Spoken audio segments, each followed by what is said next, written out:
ಪೂಜ್ಯ ಶ್ರೀ ಶಂಕರ್ ಶ್ರೀಹರಿ ಕುಲಕರ್ಣಿ ಅವರು ನಮ್ಮ ವೆಂಕಟೇಶ್ವರ ದೇವಸ್ಥಾನದ ಶಿವರಾತ್ರಿ ಅರ್ಚಕರು ಅವರು ಕೂಡ ಈ ಕಾರ್ಯಕ್ರಮದಲ್ಲಿ ಪಾಲ್ಗೊಳ್ತಾ ಇದ್ದಾರೆ.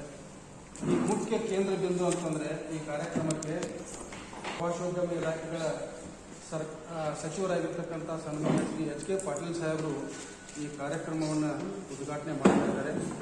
ನಮ್ಮ ಸ್ಥಳೀಯ ಶಾಸಕರಾಗಿರ್ತಕ್ಕಂಥ ಸನ್ಮಾನ್ಯ ಶ್ರೀ ನಾಡೋಜ ಜಗದೀಶ್ ಗುರುಗುಂಟಿ ಅವರು ಅಧ್ಯಕ್ಷತೆಯನ್ನು ವಹಿಸ್ತಾರೆ. ಆಮೇಲೆ ಅಬಕಾರಿ ಸಚಿವರು, ಕರ್ನಾಟಕ ಗಣ ಸರ್ಕಾರದ ಅಬಕಾರಿ ಸಚಿವರು ಹಾಗೂ ಬಾಗಲಕೋಟೆ ಜಿಲ್ಲಾ ಉಸ್ತುವಾರಿ ಸಚಿವರಾಗಿರ್ತಕ್ಕಂಥ ಸನ್ಮಾನ್ಯ ಶ್ರೀ ಆರ್ ಬಿ ತಿಮ್ಮಾಪುರ ಸಾಹೇಬರು ಕೂಡ ಈ ಕಾರ್ಯಕ್ರಮದಲ್ಲಿ ಮುಖ್ಯ ಅತಿಥಿಗಳಾಗಿ ಪಾಲ್ಗೊಳ್ತಾ ಇದ್ದಾರೆ. ಅವರ ಜೊತೆಯಲ್ಲಿ ಬೀಳ್ಗಿ ಶಾಸಕರಾಗಿರ್ತಕ್ಕಂಥ ಸನ್ಮಾನ್ಯ ಶ್ರೀ ಜೆ ಟಿ ಪಾಟೀಲ್ರವರು, ನವಲಗುಂದ ಮತಕ್ಷೇತ್ರದ ಜನಪ್ರಿಯ ಶಾಸಕರಾಗಿರ್ತಕ್ಕಂಥ ಸನ್ಮಾನ್ಯ Shri N H cone Reddy ಅವರು, ಆಮೇಲೆ ಮಾಜಿ ಸಚಿವರು ಹಾಗೂ ಎಸ್ ಆರ್ ಪಾಟೀಲ್ ಶಿಕ್ಷಣ ಪ್ರತಿಷ್ಠಾನದ ಅಧ್ಯಕ್ಷರಾಗಿರ್ತಕ್ಕಂಥ ಸನ್ಮಾನ್ಯ ಶ್ರೀ ಎಸ್ ಆರ್ ಪಾಟೀಲ್ ಸಾಹೇಬರು ಕೂಡ ಈ ಕಾರ್ಯಕ್ರಮದಲ್ಲಿ ಪಾಲ್ಗೊಳ್ತಾ ಇದ್ದಾರೆ. ಶಾಸಕರು ವಿಧಾನ ಪರಿಷತ್ ಬೆಂಗಳೂರು ಇದರ ಬಾಗಲಕೋಟೆಯ ಮತಕ್ಷೇತ್ರದ ಶಾಸಕರಾಗಿರ್ತಕ್ಕಂಥ ಸನ್ಮಾನ್ಯ ಶ್ರೀ ಪಿ ಎಚ್ ಪೂಜಾರ್ ಅವರು ಕೂಡ ಈ ಕಾರ್ಯಕ್ರಮದಲ್ಲಿ ಪಾಲ್ಗೊಳ್ತಾ ಇದ್ದಾರೆ. BDCC ಬ್ಯಾಂಕಿನ ಅಧ್ಯಕ್ಷರಾಗಿರ್ತಕ್ಕಂಥ ಸನ್ಮಾನ್ಯ ಶ್ರೀ ಅಜಯ್ ಕುಮಾರ್ ಸರ್ನಾಯಕರ್ ಅವರು ಕೂಡ ಈ ಕಾರ್ಯಕ್ರಮದಲ್ಲಿ ಪಾಲ್ಗೊಳ್ತಾ ಇದ್ದಾರೆ.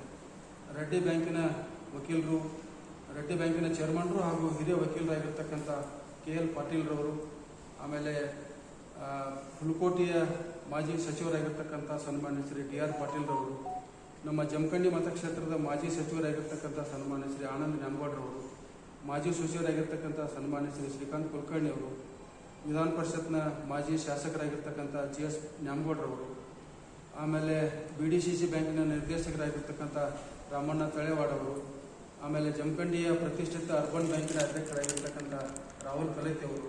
ಈ ರೀತಿ ಹವನ ಮಾಡೋದ್ರೊಂದಿಗೆ ಕಾರ್ಯಕ್ರಮಗಳು ಆರಂಭ ಆಗ್ತವೆ. ಹೋಮ ಹವನ ನಡೀತಾ ಇದೆ ಬೆಳಗ್ಗೆ 4 ಗಂಟೆಗೆ.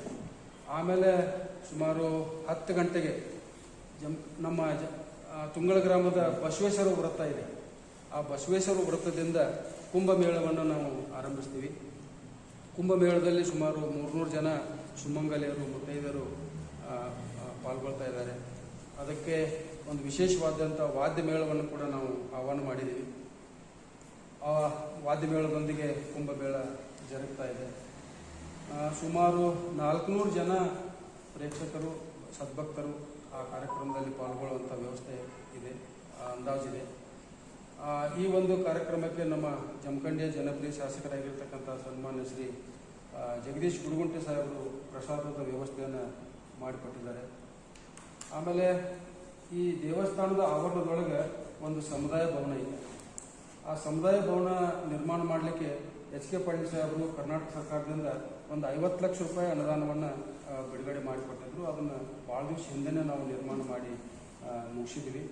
ಅದೇ ಒಂದು ಸಮುದಾಯ ಭವನಕ್ಕೆ ನಮ್ಮ ಅಂದಿನ ಶಾಸಕರಾಗಿರ್ತಕ್ಕಂಥ ಸನ್ಮಾನ್ಯ ಶ್ರೀ ಆನಂದ್ ನ್ಯಾಮಗೌಡ್ ಸಾಹೇಬರು ಕೂಡ ತಮ್ಮ ಶಾಸಕರ ನಿಧಿಯಿಂದ 5 ಲಕ್ಷ ರೂಪಾಯಿ ಅನುದಾನವನ್ನು ಅವರು ಕೊಟ್ಟಿದ್ರು. ಈ ರೀತಿ ಆ ಸಮುದಾಯ ಭವನ ಇವತ್ತು ಭಾಳ ಒಂದು ವ್ಯವಸ್ಥಿತವಾದಂಥ ಸೌಲಭ್ಯವನ್ನು ಆ ಗ್ರಾಮ ಹೊಂದಿದೆ. ಅದರ ಜೊತೆಗೆ ಈಗ ಗೋಪುರ ನಿರ್ಮಾಣ ಕಾಮಗಾರಿ ಅದು ಕೂಡ 50 ಲಕ್ಷ ರೂಪಾಯಿ ಅಂದಾಜು ವೆಚ್ಚದಲ್ಲಿ ನಿರ್ಮಾಣ ಆಗಿದೆ. ಆ ಒಂದು ಗೋಪುರದ ಒಂದು ಕಳಸಾರೋಹಣ ಸಮಾರಂಭ ಅಲ್ಲಿ ನಡೀತಾ ಇದೆ. ಆ ಸಮಾರಂಭದ ಎಲ್ಲ ವಿಷಯವನ್ನು ತಾವು ತಮ್ಮ ಪತ್ರಿಕೆಗಳಲ್ಲಿ ಪ್ರಕಟ ಮಾಡಿ ವ್ಯಾಪಕವಾದಂಥ ಪ್ರಚಾರವನ್ನು ನೀಡಬೇಕು. ಅದರ ಜೊತೆಗೆ ತಾವು ಕೂಡ ಅವತ್ತಿನ ದಿವಸ ಮಂಗಳವಾರ ದಿವಸ ತುಂಗಳ ಗ್ರಾಮಕ್ಕೆ ಬರಬೇಕು. ತಮಗೆ ಬರಲಿಕ್ಕೆ ನಾವು ವಾಹನದ ವ್ಯವಸ್ಥೆಯನ್ನು ಮಾಡ್ತೀವಿ. ಒಬ್ಬರನ್ನು ನಿಮಗೋಸ್ಕರನೂ ಒಬ್ಬರನ್ನ ನಾವು ನೇಮಕ ಮಾಡ್ತೀವಿ. ಅವರಿಗೆ ನಿಮ್ಮೆಲ್ಲ ಹೆಸರು, ನಿಮ್ಮ ಮೊಬೈಲ್ ನಂಬರು, ನಿಮ್ಮ ಪತ್ರಿಕೆ ಹೆಸರು ಎಲ್ಲ ಲಿಸ್ಟ್ ಮಾಡಿ ಅವರಿಗೆ ಕೊಟ್ಟಿರ್ತೀವಿ. ಅವರು ಇಲ್ಲೇ ಪ್ರಮಾಣವಶವಾಗಿ ಇದ್ಕೊಂಡು ತಮಗೆಲ್ಲ ಫೋನ್ ಹಚ್ಚಿ ಕರೆದು ತಮ್ಮನ್ನು ಕರ್ಕೊಂಡು ಬರುವಂಥ ವ್ಯವಸ್ಥೆ ಅವ್ರು ಮಾಡ್ತಾರೆ. ಅದಕ್ಕೆ ತಾವೆಲ್ಲರೂ ಆವತ್ತಿನ ಕಾರ್ಯಕ್ರಮಕ್ಕೆ ಬಂದು ಆ ಕಾರ್ಯಕ್ರಮವನ್ನು ಯಶಸ್ವಿಗೊಳಿಸಬೇಕು ಅಂತೇಳಿ ಎಲ್ಲ ತುಂಗಳ ಗ್ರಾಮದ ಹಿರಿಯರ ಪರವಾಗಿ ತಮ್ಮಲ್ಲಿ ಕಳಕಳಿಯಿಂದ ಮನವಿಯನ್ನು ಮಾಡ್ಕೊಳ್ತೀನಿ. ಇಷ್ಟು ಆವತ್ತಿನ ಕಾರ್ಯಕ್ರಮದ ರೂಪುರೇಷೆ ಅಂತೇಳಿ ನಾನು ಭಾವಿಸ್ಕೊಳ್ತೀನಿ. ಬಹುಶಃ ಅಲ್ಲಿ ಒಂದು ಜಾಕ್ವೆಲ್ ಇದೆ, ತುಂಗಳ ಸವಳಿಗೆ ಏತು ನೀರಾವರಿ ಜಾಕ್ವೆಲ್ ಇದೆ. ಆ ಜಾಕ್ವೆಲ್ ಭಾಳ ಹಳಿದಾಗೈತಿ ಈಗ, ಯಾಕಂದರೆ 16 ವರ್ಷಗಳಿಂದ ಕಾರ್ಯನಿರ್ವಹಣೆ ಮಾಡ್ತಾ ಇದೆ. ಅದು ಗ್ರಾಮದ ಆ ದೇವಸ್ಥಾನದ ಗೋಪುರದ ಕಳಸಾರೋಹಣ ಕಾರ್ಯಕ್ರಮ ದಿನಾಂಕ 30/9/2025 ಮಂಗಳವಾರರಂದು ನಡೀತಾ ಇದೆ. ಈ ಕಾರ್ಯಕ್ರಮ ಪೂಜ್ಯ ಕೊಕಟ್ನೂರ ಅಪ್ಪಾಜಿ ಅವರ ಅಮೃತ ಹಸ್ತದಿಂದ ಕಳಸಾರೋಹಣ ಕಾರ್ಯಕ್ರಮ ನಡೀತಾ ಇದೆ. ಹಾಗೂ ಅನೇಕ ಗಣ್ಯ ಮಾನ್ಯ ರಾಜಕೀಯ ಧುರೀಣರು ಸಹಿತ ಆಗಮಿಸ್ತಾ ಇದ್ದಾರೆ.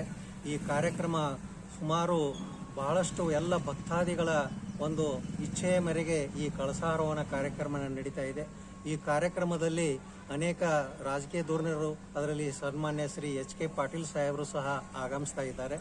ಅದರಲ್ಲಿ ಸುಮಂಗಲಿಯರ ಒಂದು ಕುಂಭ ಹಾಗೂ ಅಲ್ಲಿಯ ಒಂದು ಕಳಸದ ಒಂದು ಮೆರವಣಿಗೆ ಮೂಲಕ ಆ ಕಳಸಾರೋಹಣ ಕಾರ್ಯಕ್ರಮ ಆಗಿ ಮಧ್ಯಾಹ್ನ 1 ಗಂಟೆಗೆ ಆ ಒಂದು ಮಹಾಸಭಾ ಕಾರ್ಯಕ್ರಮ ನಡೀತಾ ಇದೆ. ಈ ಕಾರ್ಯಕ್ರಮ ಮುಗಿದ ನಂತರ ಮಹಾಭಕ್ತಾದಿಗಳಿಗೆ ಬಂದಿರತಕ್ಕಂಥ ಎಲ್ಲ ಜನರಿಗೆ ಒಂದು ಪ್ರಸಾದದ ವ್ಯವಸ್ಥೆಯನ್ನು ಮಾಡಲಾಗಿದೆ. ಎಲ್ಲರೂ ಈ ಒಂದು ಕಾರ್ಯಕ್ರಮದಲ್ಲಿ ಹೆಚ್ಚಿನ ಪ್ರಮಾಣದಲ್ಲಿ ಭಾಗವಹಿಸಿ ಕಳಸಾರೋಹಣ ಕಾರ್ಯಕ್ರಮವನ್ನು ಯಶಸ್ವಿಗೊಳಿಸಿ ತಾವೆಲ್ಲರೂ ವೆಂಕಟೇಶ್ವರ ದೇವರ ಒಂದು ಆಶೀರ್ವಾದಕ್ಕೆ ಪಾತ್ರರಾಗಬೇಕಂತ ಹೇಳಿ ಈ ಮೂಲಕ ತಮ್ಮೆಲ್ಲರೂ ನಾನು ವಿನಂತಿ ಪೂರ್ವಕವಾಗಿ ಕೇಳ್ಕೊತಾ ಇದ್ದೇನೆ. ನಮಸ್ಕಾರ.